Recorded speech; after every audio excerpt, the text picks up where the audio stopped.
Est-ce que tu fais partie des chefs d'entreprise très très frustrés, souvent qui sont en colère et qui viennent toujours énervés? Ou bien quand ils commencent leur journée, ils ont tellement de pression et de stress. Je me souviens à une époque, en fait, quand je travaillais dans une entreprise, j'avais démissionné à cette entreprise. Pourquoi? Parce que le chef d'entreprise, en fait, venait toujours en réunion étant en colère. Il accusait tout le monde, il ne portait jamais ses responsabilités. Et donc, ce que tu vas comprendre, il y a quelque chose, en fait. Quand tu as ce genre de comportement, tu baisses l'énergie de ton équipe. Et du coup, au lieu d'être le leader que tu as pour diriger ton entreprise, en fait, simplement, tu es contrôlé par tes émotions. Tu es contrôlé par ton enfant de 7 ans, en fait. Parce que la vérité, ton enfant de 7 ans a besoin de guérir.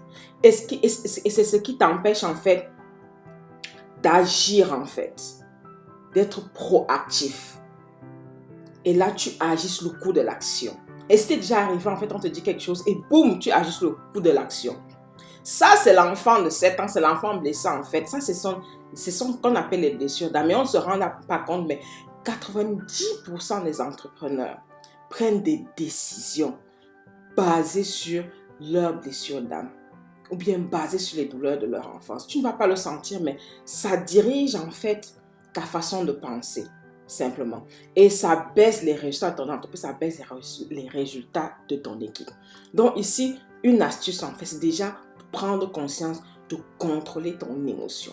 Quand tu contrôles ton émotion, en fait, tu contrôles simplement les résultats de ton équipe et tu apprends à te contrôler.